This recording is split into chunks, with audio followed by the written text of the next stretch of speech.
Bismillahirrahmanirrahim. Kembali lagi dengan kita di Robbana Quranic Doa Series. Kita lanjut di episode 28. Wah, Masya Allah.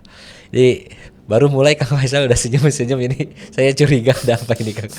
Ya kayaknya memang hari-harinya cerah ya, kan? alhamdulillah. Bercahaya. Kemudian kayaknya ada sesuatu yang membuat Kang Faisal senang. Ini apa Kang? Ya senang karena sudah Allah kasih hadiah ya konsistensi podcast. Ini salah satu nikmat yang harus disyukuri loh, Bah. Wah, betul sekali Kang. Dari day 1 sekarang day 28. 28 wah, luar Alhamdulillah, biasa. itu sih nikmat yang perlu terasa. disyukuri. Walaupun ada sedihnya juga karena mau berakhir Ramadannya. Ya udahlah ya. Bukan berakhir podcast ya Kang. Podcast berakhir gimana ya? Kalau podcast berakhir kayaknya bisa diulang-ulang ya Kang ya.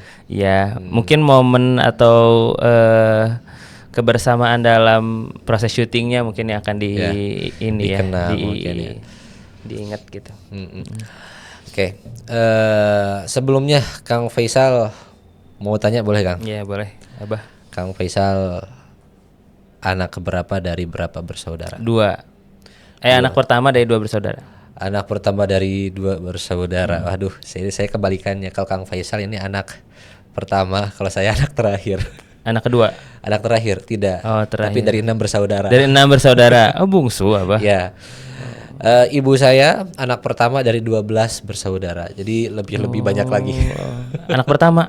Ya. Ibu saya anak ke-11 Ke-11 dari 13 bersaudara. Waduh, lebih banyak ternyata. Oke, ini ngomong-ngomong tentang saudara Kang. Kayaknya memang ini sudah jadi hal yang lumrah ya Kang ya dimanapun itu. Apalagi kalau saudaranya banyak gitu. Entah itu ada saling mengasihi, kemudian saling tegur sapa, bahkan sampai ada di satu kasus ini saling bertengkar.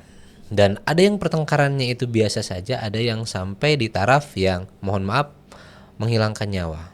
Insyaallah. Gitu. Ini ngomong-ngomong tentang persaudaraan ini Kang. Menurut Kang Faisal, pertengkaran di dalam persaudaraan itu harus dinormalisasi, harus dinormalkan gitu. Udah biasa lah gitu kakak beradik bertengkar. Atau memang harus ada treatment khusus yang membuat mereka itu udahlah jangan keseringan bertengkar. Gitu ya. Insyaallah ini menarik sebenarnya, berkaitan dengan persaudaraan ya. Jadi ada konsep yang saya pelajari namanya brothering. Brothering. Ini kok istilah baru saya Kang, baru dengar. Brothering, iya. Jadi brothering ini sebuah konsep yang mana seorang bukan seorang ya, adik kakak lah gitu ya. Itu memang interaksi sehari-harinya itu sebenarnya saling mendidik. Adanya pertengkaran, adanya persaingan, adanya adanya interaksi-interaksi yang memang ada batasan tertentu, itu sebenarnya itu bagus dan sebenarnya saling mendidik. Dan adanya orang tua di antara adik kakak ini menjadi wasit, yang mana ketika sudah melampaui batas gitu ya, itu perlu menghentikan interaksi tersebut. Tapi naturalnya itu memang perlu ada interaksi semacam itu gitu. Hal itu yang menjadikan adik kakak itu interaksinya menjadi bekal untuk interaksi mereka saat besar nanti. Gitu ya. Adanya komunikasi, adanya pengertian, adanya kenangan, mungkin saling menyakiti, mungkin pukul-pukulan segala macam gitu ya. Nah, orang tua itu adanya di sana menjadi wasit dan menjadi pengambil hikmah nantinya. Apa yang sudah dilakukan, coba minta maaf, interaksi. Jadi itu kan simulasi bagaimana akhirnya adik kakak ini itu menghadapi dunia saat mereka besar. Menjadi sebuah arena pelatihan gitu. Dengan siapa ya? Dengan adik kakaknya itu. Kalaupun tidak ada adik kakak, dengan teman sebaya gitu ya. Itulah kurang lebih konsep brothering. Sebenarnya banyak ya detail-detailnya.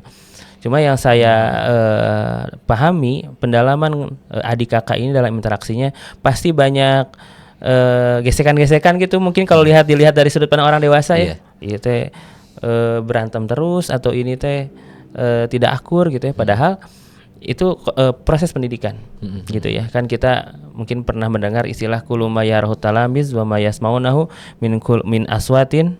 Itu apa itu kan? Dan seterusnya gitu ya. Ya setiap apa yang dilihat oleh kita murid atau anak dari apa yang dilihat, apa yang didengar dan apa yang dirasakan, semuanya itu adalah pendidikan.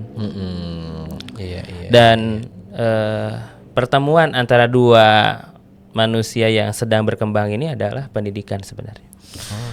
Seperti itu sih bah kurang lebih. Mungkin aku tadi mau ambil kalimat yang lumayan menarik ya. Proses kehidupan kakak beradik adalah proses simulasi persaudaraan yang bisa kita praktekkan nanti di luar saat kita bertemu dengan orang lain. Betul. Wah, ini luar biasa juga. Apalagi tadi Kang Faisal bahas tentang apa yang dilihat anak, apa yang didengar, apa yang dirasakan, itu semuanya pendidikan yang mungkin bisa jadi kayaknya Kang ya. Itu akan dilakukan sama si anak karena apa yang mereka lihat, mereka dengar dan rasakan. Itu secara nggak langsung, oh udah pernah nih, berarti apa yang mereka lihat, oh ini kayaknya yang benar. Betul. Dan standar benarnya itu yaitu dipandu oleh orang tua.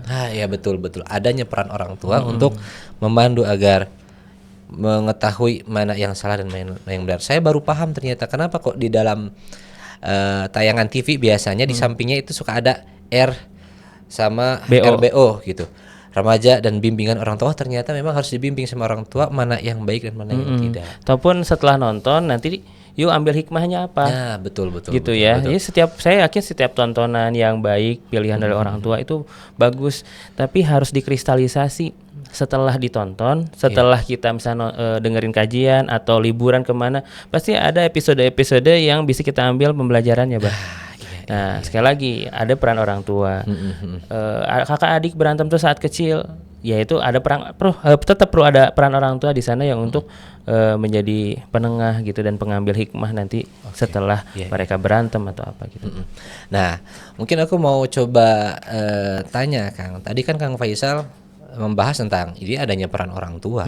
Tapi yang jadi masalah kalau misalkan kita sudah dewasa. Qadarullah orang tua sudah tiada. Kita bertengkar antar saudara. Siapa yang memenahi kita? Mungkin bisa jadi kita kecewa terhadap saudara kita yang awalnya ditengahi sama orang tua gitu. Kita kecewa kepada orang tua kita, kemudian kayaknya kalau tidak ada orang tua kayaknya berkelanjutan. Dan ada nggak sih Kang beberapa hal yang dilakukan sama Nabi atau mungkin studi kasusnya di Nabi yang dia itu pernah kecewa sama saudaranya, dikecewakan sama saudaranya, tapi ternyata unpredictable apa yang dia lakukan kok malah seperti itu gitu.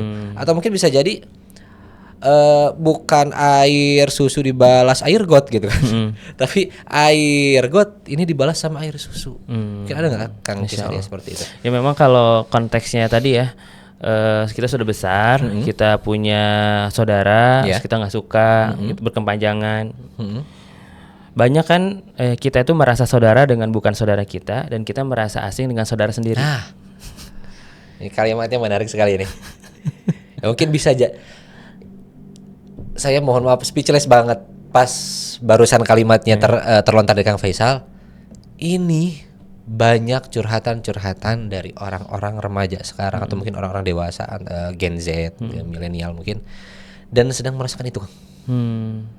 Gitu. Sama orang lain ngerasa saudara banget padahal beda darah, tapi yang saudara ngerasa kayak orang asing.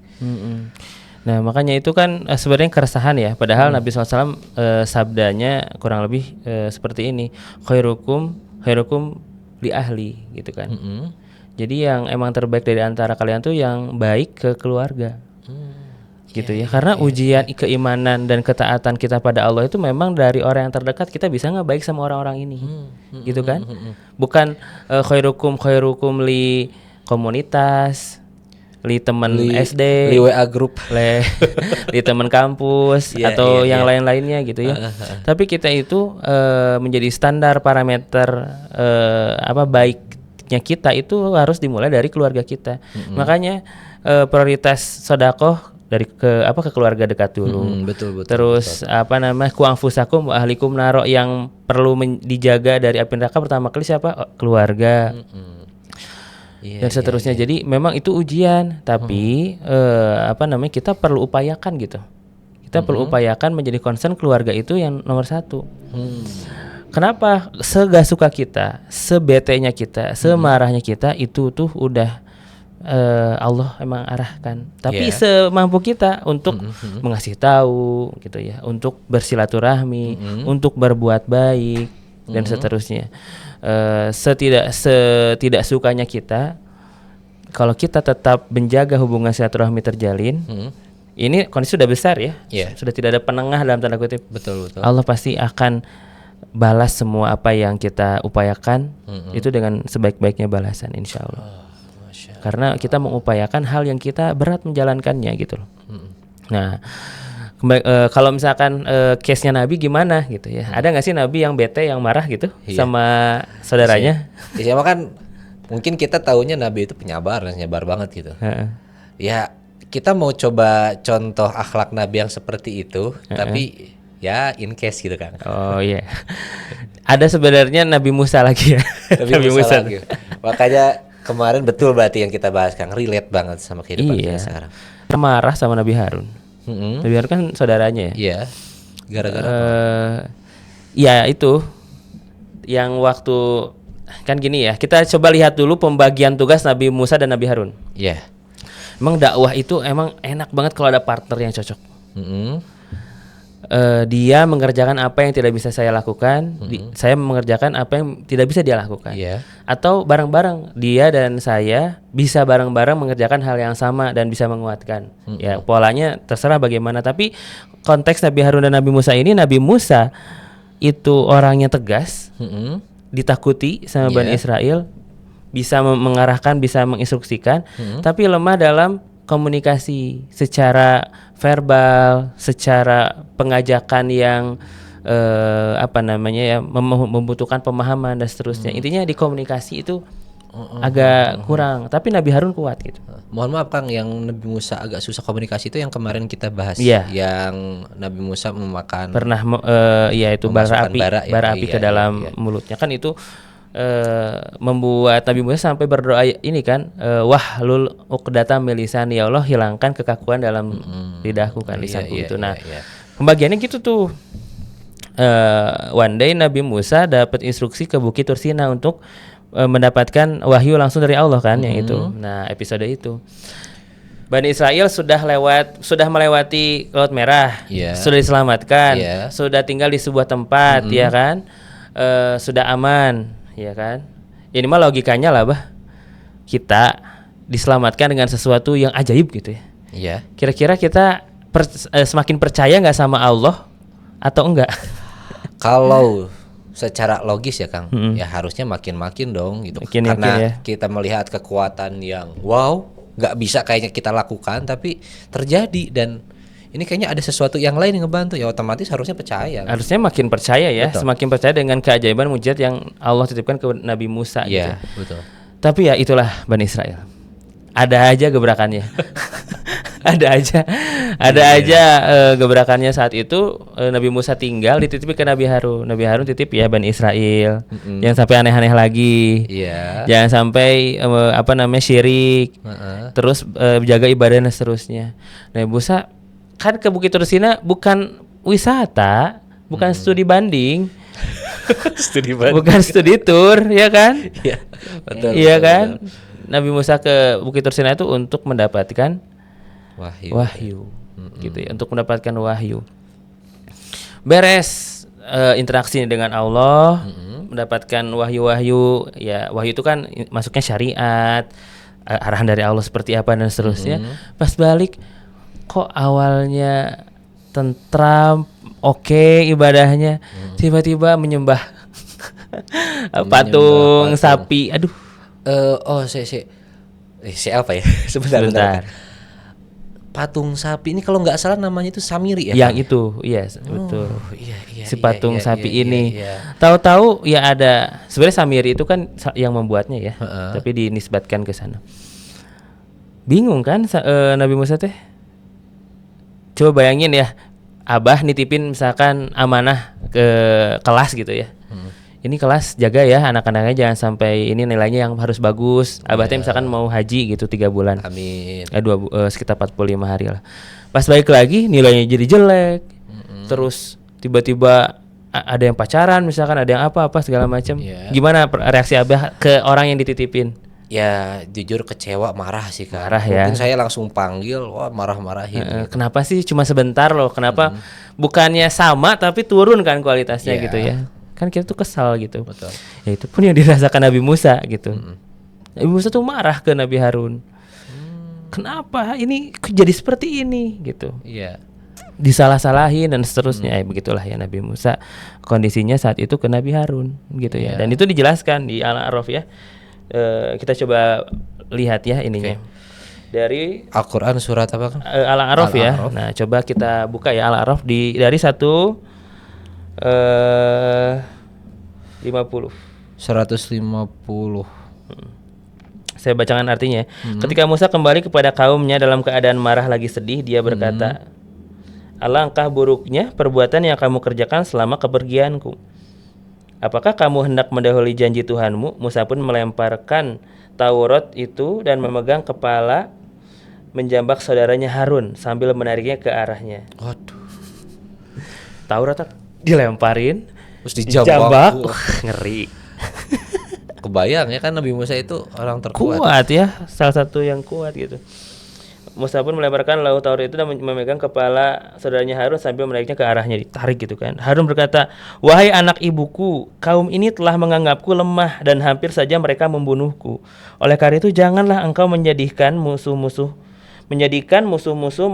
menyorakiku karena melihat perlakuan kasarmu terhadapku. Janganlah engkau menjadikanku dalam pandanganmu bersama kaum yang zalim. Jadi malu kan? Kalau misalkan abah pimpinan sekolah, ada wakil abah, wakil kepala sekolah. Terus misalkan kebaliklah, abah wakil kepala sekolahnya, ditarik sama kepala sekolah teh di depan murid-murid. Gimana rasanya? Bisa dibilang gak bakal datang lagi kayak malu ya, gak enak kan? Betul.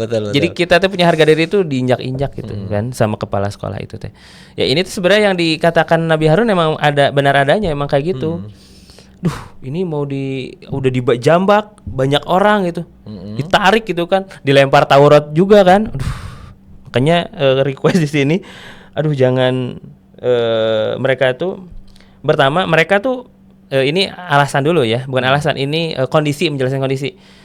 Mereka tuh udah anggap aku tuh lemah, nggak berdaya. Intinya Bani Israel gak mau dengerin Nabi Harun, nggak dianggap gitu, karena emang kurang powerful gitu. Mereka tuh lebih takut ke Nabi Musa memang, tapi jubirnya ya Nabi Harun. Jubir tanpa power ya akhirnya tidak ada pengaruh gitu. Dan hampir saja mereka membunuhku. Nah ini harus di highlight nih. Saking Nabi Harun nggak bisa ngapa-ngapain, bukan hanya nggak didengar, tapi mau dibunuh. Ya Allah. Gitu ya. Jadi Nabi Harun akhirnya bingung gitu mau diapain lagi, dan Nabi Harun sangat khawatir Nabi Musa pulang tuh masih kondisi seperti ini. Pasti Nabi Musa marah, fix gitu kan. Pasti Nabi Musa marah. Ternyata gitu. Kejadian. Oleh karena itu janganlah engkau menjadikan musuh-musuh menyorakiku karena melihat perlakuan kasarmu terhadapku. Gitu. Udah mah Nabi Harun tuh gak bisa ngendalin mereka, hampir mau dibunuh. Terus yang terakhir, udah jangan tambah bikin aku malu gitu. Di situ Nabi Musa baru merasakan empatinya Nabi Harun. Kasihan juga ya Nabi Harun gitu kan. Barulah masuk ke doanya di ayat 151. Nabi Musa bilang, qala, ini jawaban Nabi Musa ya. Langsung bukan menjawab ke Nabi Harun, tapi langsung berdoa ke Allah.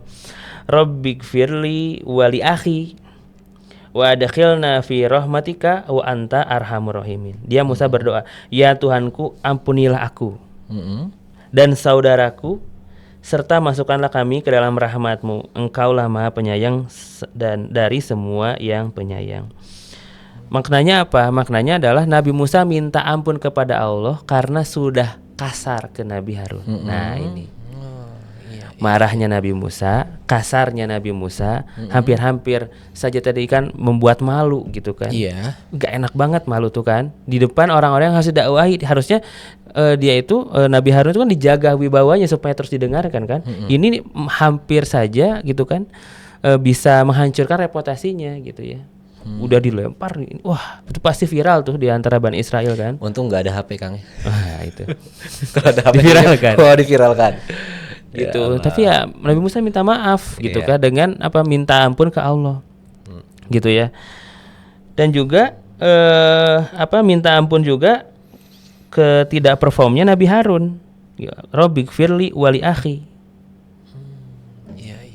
Jadi ya Allah ampuni aku sudah kasar ke Nabi Harun ke saudaraku. Tapi ampuni juga Nabi Harun yang tidak bisa mencegah Bani Israel dengan segala keterbatasannya.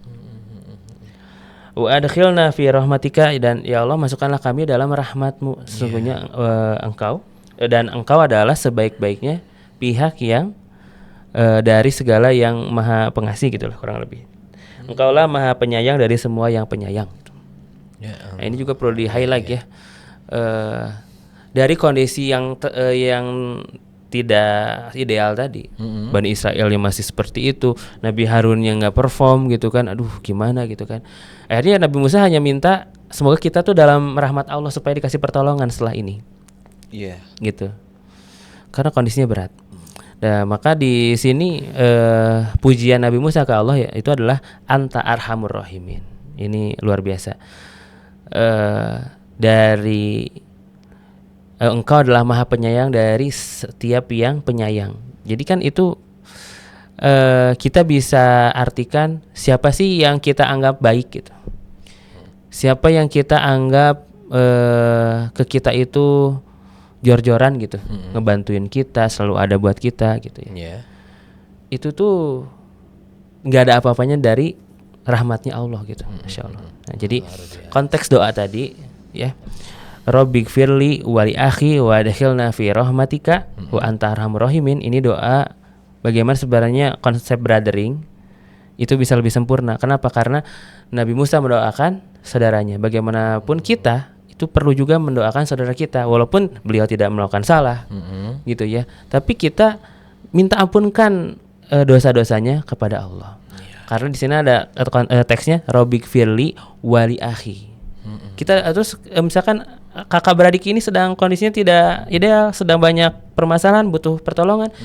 Selanjutnya kan ada doanya luar biasa, wa adkhilna fi rahmatika wa anta arhamur rahimin. Wallahu a'lam bishawab.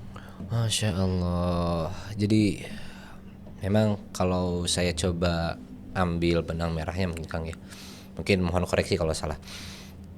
Sebenarnya kalaupun marah terhadap saudara itu nggak jadi masalah, wajar. Marah nggak apa-apa. Wajar.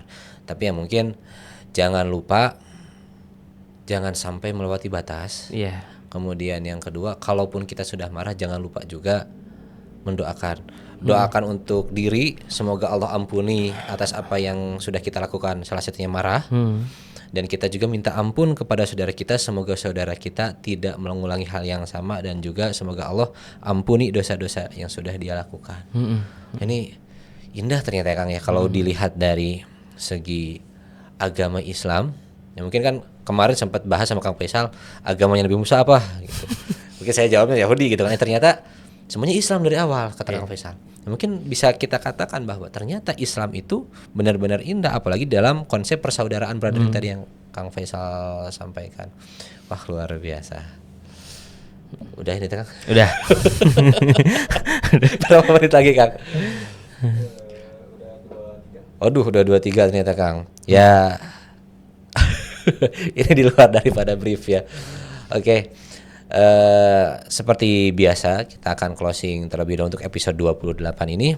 Sebelum itu kita akan bacakan bersama-sama doa dari Nabi Musa di Al-Quran surat Al-A'raf ayat 151. Ya mungkin teman-teman kalau ingin tahu kisahnya lebih dalam bisa dilihat sebelumnya, sambil dilihat juga tafsir-tafsir dari yang lain. Betul. Sama tambahan juga Bas sebelum di closing, ini doa relate nanti kan lebaran tuh. Iya. Lebaran kita banyak interaksi sama saudara-saudara. Iya, betul sekali. Ada yang nyebelin, ada yang udah di briefing ini nggak nurut. Yang ini susah dikasih taunya melampaui batas katakanlah. Nah segala macam kita beristighfar dari amarah kita lalu berdoa. Rabbi firli wali ahi, ya Allah ini saudara saya udah malu-maluin.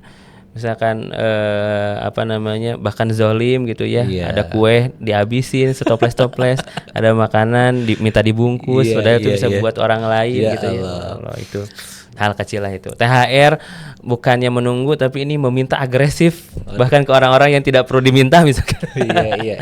Ya gitulah, itu juga buat koreksian buat diri kita sendiri, bisa jadi kita yang seperti itu, atau misalkan ada orang lain atau saudara kita yang melakukan itu, ya kita beristighfar bisa dengan doa ini gitu. Bisa ditambahkan juga mungkin ya Allah ampuni aku dan saudara-saudaraku yang melakukan kesalahan.